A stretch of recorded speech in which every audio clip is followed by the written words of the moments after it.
Shavon Lindley here, founder of the Forbes series Rising Leaders, and I am at Qualcomm today interviewing Saura Naderi and at the Think a Bit Lab. And you can see some of the super rad projects that they're working on. She's going to talk about here in a minute. But Saura is an engineer passionate about art and education.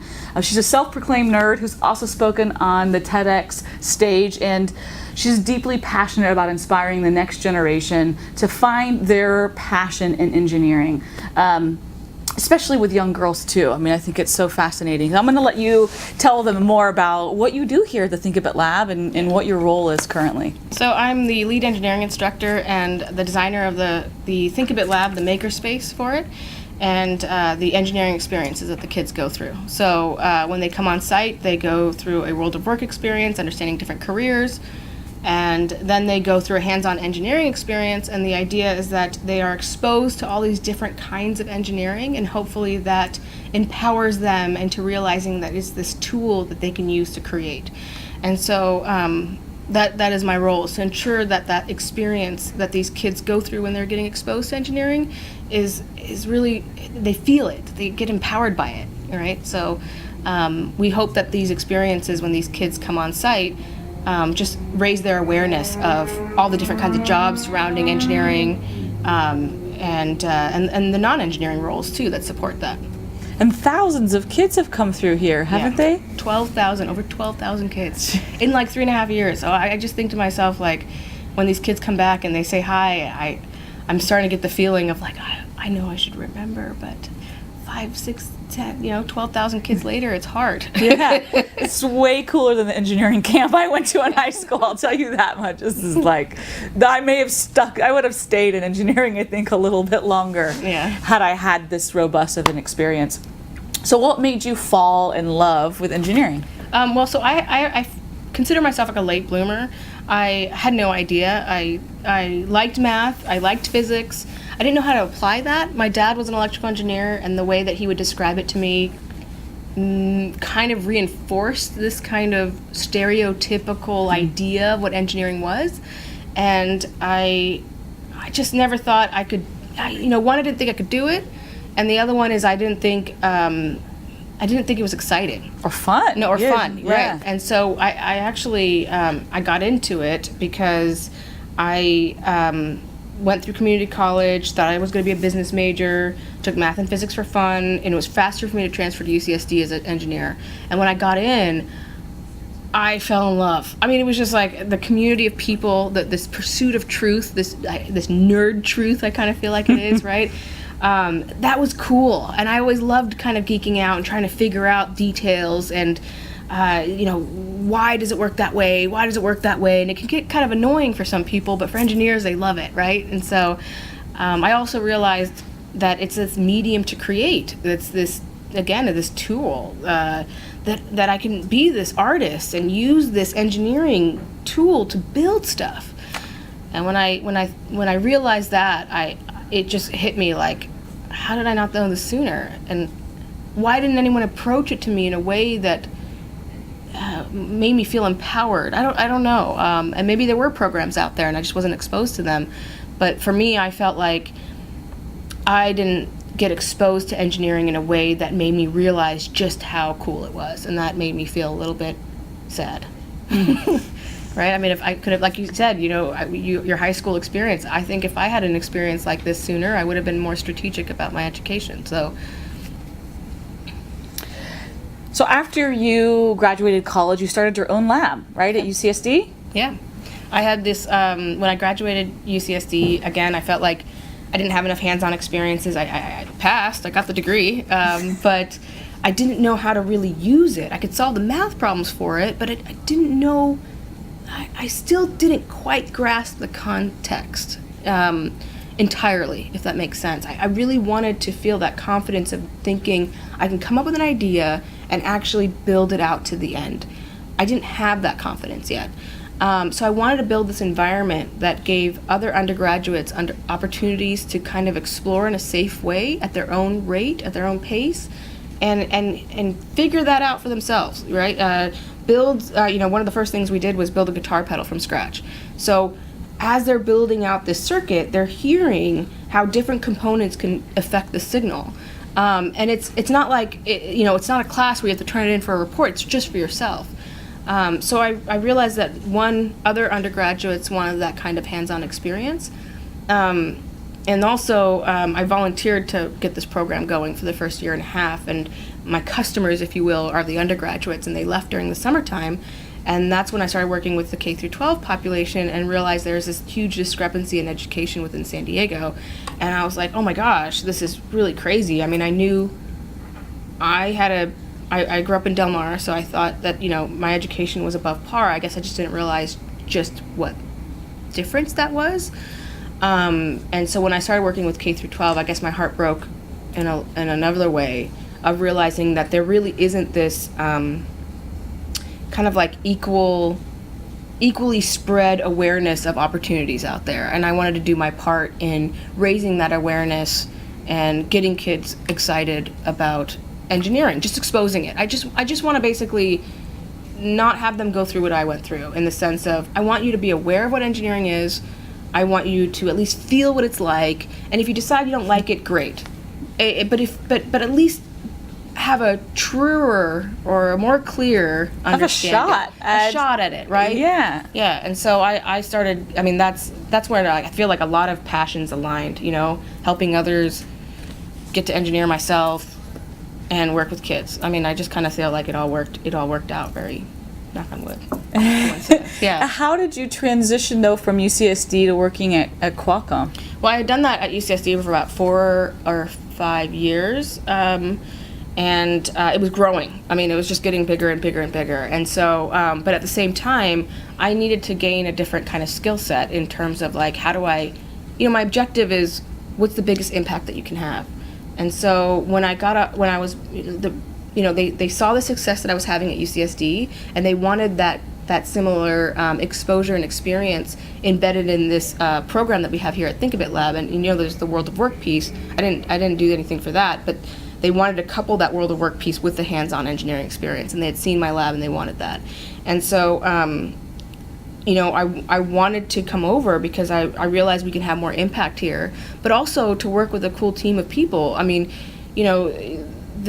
how do you polish something? How do you create sustainability? How do you take this experience, package it, and expose it?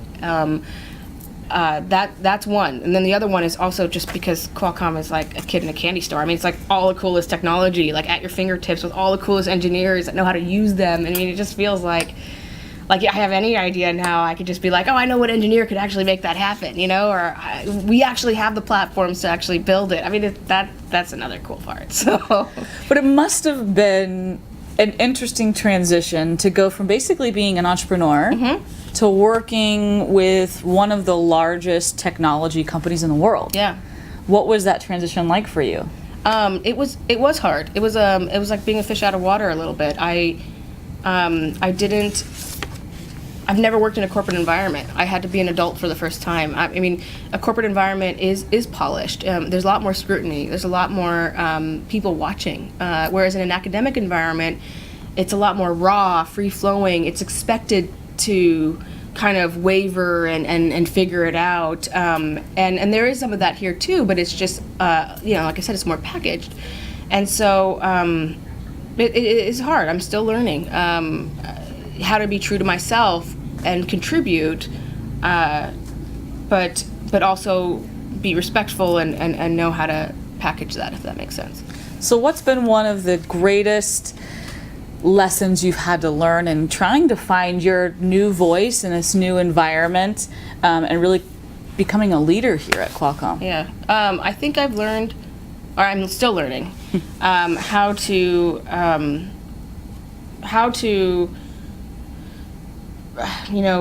be true to myself, because I believe in that, and I believe in the style that I perform, if you will, but also be respectful of other people's styles and other people's contributions, and not to drown other people out, because I found that my energy and my emotional responses can be a little intimidating to people, and they shut down. And when I try to talk to people, my objective, I think everybody's objective when they're talking, is to convey a point or an idea, right?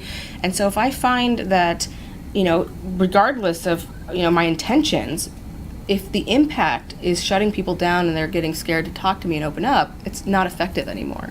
And so I'm learning how to still say what I believe and put it out there as opposed to like enforcing it, and also listen to what other people have to say and make sure that, am I being mindful of that? Am I being respectful of that? I might not even agree with other people's style, and that's totally fine. But it's not about pushing my style or my voice. It's about, taking all these different perspectives and really, bringing something that's whole, a little bit more well-rounded, and that needs people, right? That needs different perspectives. Was there a specific story that comes to mind where like this really came up for you? Yeah, it was I'm a very happy-go-lucky person for the most part, right? And so I had one of my coworkers was speaking to the kids and had said this one quote, and it was a really cool quote. I actually liked it. She was saying how much she liked it, and I just noticed the kids it didn't seem like they understood it. And so in my mind, in my world, okay, I think, oh my God, I'm going to ask her about it, and I'm going to tell her, so it gives her an opportunity to talk more about it, because, so I'm going to do that. And so I don't interrupt her. I raise my hand, but I'm like, hey, can you explain that quote? I don't think the kids understood it. And in a way that almost implies that she didn't explain it well enough either, right? And I wasn't thinking about it like that. I thought about it like, oh, this is an opportunity to keep talking. For me, that's a good thing. So I like it when people ask me questions, because I like being able to talk more in depth about things that I'm really passionate about.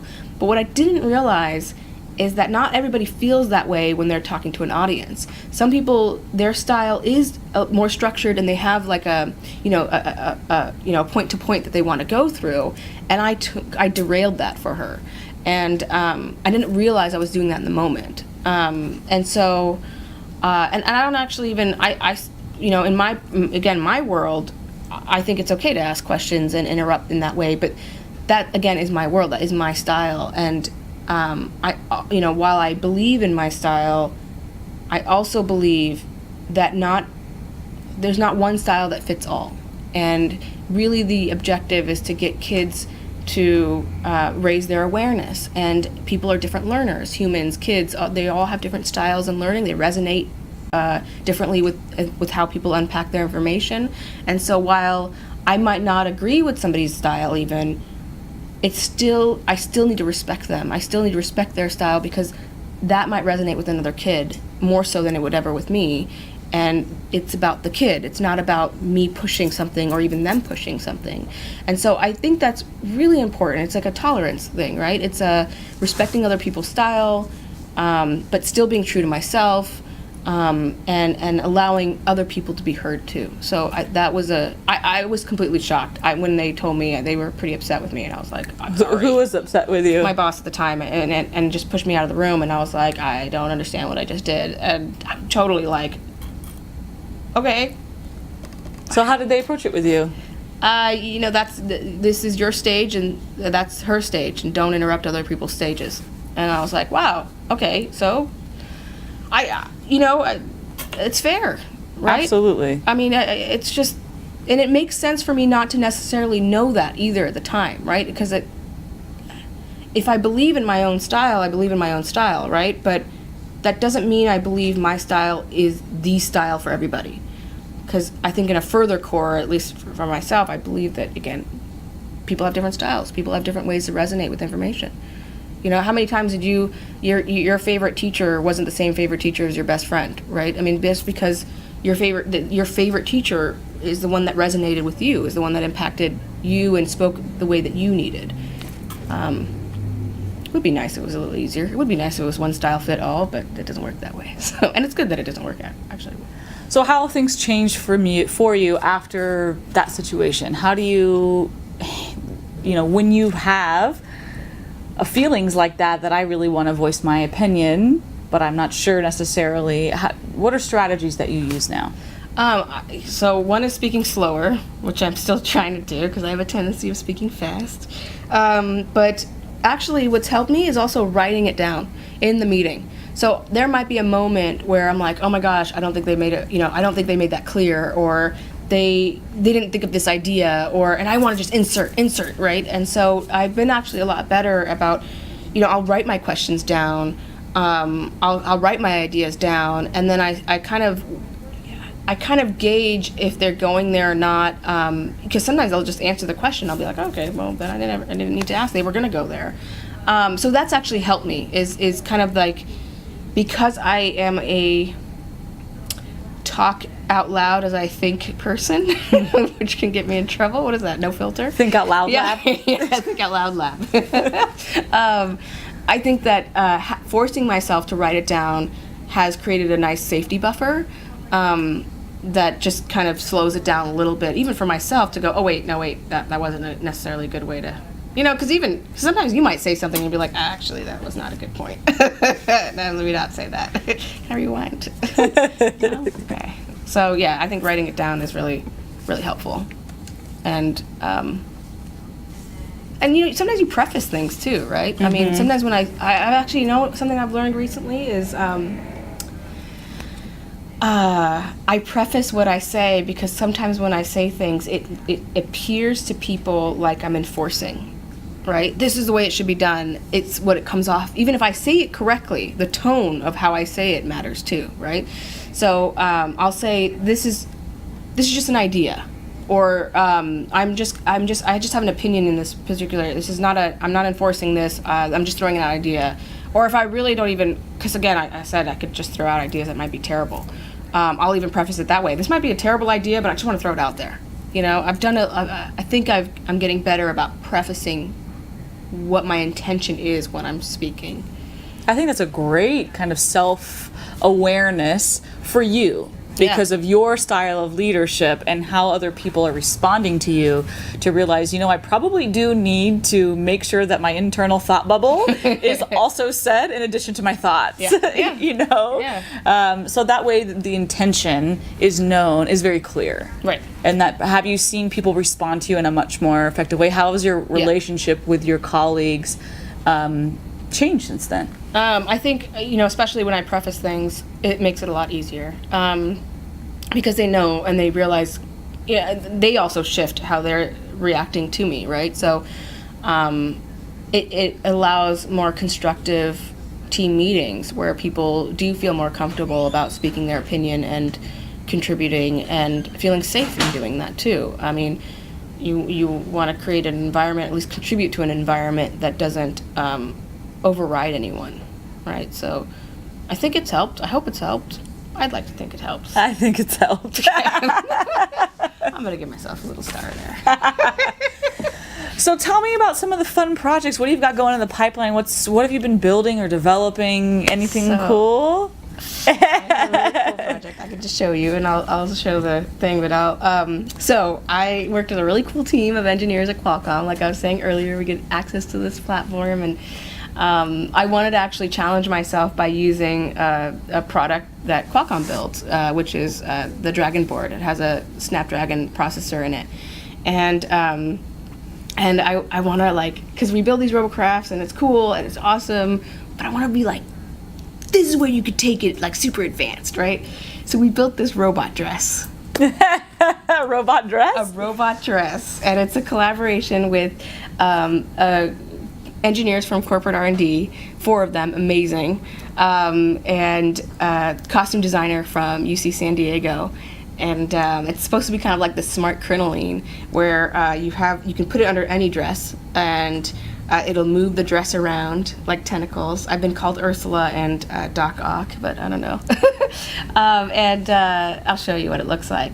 But that is one of the coolest. I mean, again, that you get to do that for your job. Yeah, I mean, I'm trying that's to create your job. That I create these experiences that make people realize how cool that's engineering amazing. is, right? I'm pretty sure if everybody's. I mean, I can't. Well, it's like the biased. Hunger Games, right? Where she wears that dress and fire comes out, but it's real. But it's real. And because I had this actual fantasy when I was in high school of having this magical dress. And this is before what I knew engineering was. So in my mind, it was just a magical dress. But when I went through engineering school, I realized that, wait a second, magic and engineering is not too far off from one another. So there is a way to build this out. And so, are you ready? I'm ready. Okay. Here we go. I'm going to put the commentary down. But I also like to show this to people and not tell them it's a robot dress. What? It's so cool. And it gives people hugs. So my whole thing was like, I want to make more friends. Like, have a dress that also makes you more socially. And you look interactive. amazing. It's really cool. I had a lot. I mean, it's not just like super rad functionally wise. Like, they did the team did a great job. Good looking dress. Thank you. No, they did the costume designer like conveyed, like, talk about like learning how to trust people and Wow. keep your own, the overall messaging, but trusting other people to manifest that with you. And so this costume designer really knew how to take fabric and design and convey a message, and really asked me about like, what's the story, what's the motivation behind this dress, and she captured it. I think she did a fabulous job. I'll make sure we get that footage for the camera, so that way you can see it. You have to see this thing. Is like, it is super magical. It's so cool. And then where did you wear it? I wore it for the I don't know what happened, but I wore it for it was intended for the first robotics championship in St. Louis, so in front of I think about 30,000 kids, and it was a 2-minute opening speech, and these kids are building ridiculously cool robots. We sponsored that robotics competition, and it's a great program. It's well-rounded, amazing, and these kids are already building these cool robots, and it really was meant to inspire them too, is in terms of like different applications. I like to break boundaries of what people think they can apply engineering to, and so that's the intent. I'm excited. That's cool? super cool. And my daughter is definitely coming to the Think a Bit Lab when she hits middle school. There's no doubt about it. Nice. So thank you so much for being here. I appreciate it so much and telling your story, and thanks to Qualcomm for letting us host it here in this space. Awesome. Who needs it? Yeah, we didn't need that. We didn't need them anyway. All right, thanks so much. So if you want to check out Saura's interview on Forbes, you need to click the link below right now so that you can see this article live on Forbes and share it with as many women and anybody who you want to inspire in engineering. I think that this would help them in that area. Also, we're going to be doing a live Facebook interview with Saura so that you can have an opportunity to ask your questions directly to her. So what do you want to know that you didn't get answered here or in the article? And it's your direct access to her. So that'll be, if you're seeing this video, then it's probably coming up very soon. So make sure you like Shavon Lindley page to find out the exact time that the interview is going to happen. So thanks so much, and thank you again. Appreciate it. Yes, this is great.